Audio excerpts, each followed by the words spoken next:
লখিমপুৰ জিলাৰ দুৰ্যোগ ব্যৱস্থাপনা প্ৰাধিকৰণৰ লগতে উত্তৰ লখিমপুৰ ৰাজচক্ৰ বিষয়া কাৰ্যালয়ৰ উদ্যোগত আৰু অসম ৰাজ্যিক দুৰ্যোগ ব্যৱস্থাপনা প্ৰাধিকৰণৰ সহযোগত সুৰক্ষিত অসমৰ বাবে বাটৰ নাটৰ শুভ উদ্বোধন কৰা হয়। বানপানী আৰু জলবায়ু পৰিৱৰ্তনক বিষয় হিচাপে লৈ ৰাইজক সজাগতা কৰাৰ উদ্দেশ্যে অনুষ্ঠিত কৰা হয় সজাগতামূলক বাটৰ নাট।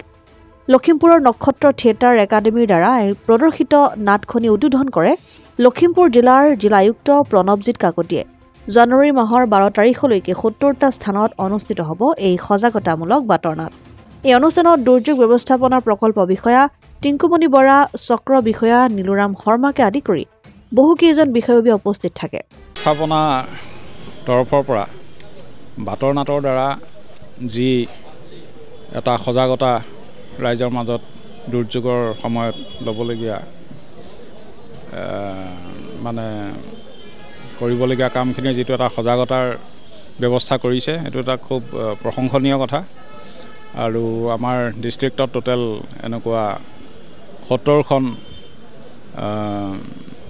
বাটৰ নাট অনুষ্ঠিত হ'ব। মই ভাবোঁ এই বাটৰ নাটৰ দ্বাৰা সজাগতা সৃষ্টি কৰাত যথেষ্টখিনি অৰিহণা জনাব।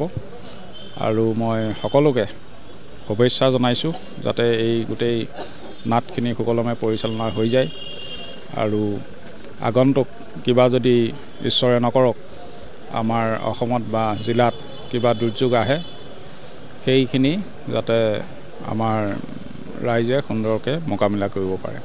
12 তাৰিখলৈকে চলিব। সদ্যহতে এতিয়া বাটৰ নাটখিনি হ'ব আৰু আমি সময়ে সময়ে বাকী কাৰ্যসূচী কৰি যাম। লখিমপুৰৰ পৰা ৰাহানুদ্দিন আহমেদৰ ৰিপৰ্ট, অসম আদিত্য। NKS হুণ্ডাইলৈ স্বাগতম। নৰ্থ ইষ্টৰ প্ৰথম GDSI 2.0 ফিচাৰ্ছ ডিলাৰ হৈছে NKS হুণ্ডাই।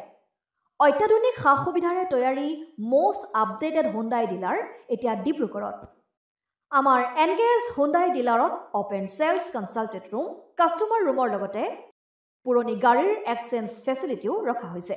ইয়াত চেলছৰ লগতে ছাৰ্ভিচ ছেক্টৰৰ সুন্দৰ সুবিধা আছে। প্ৰয়োজনীয় সকলো এডভান্স টুলছ, হুইল বেলেন্সিং, এলাইনমেণ্টৰ অত্যাধুনিক machine, post hydraulic lift, fully ট্ৰেইনমেণ্ট পাৱাৰৰ লগতে nitrogen gas filling facility, fully automatic car washer ফেচিলিটিও আছে।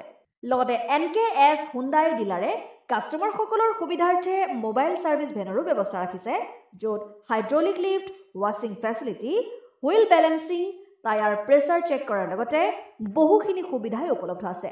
NKS হুণ্ডাইলৈ আহক আৰু সুবিধাসমূহ গ্ৰহণ কৰক।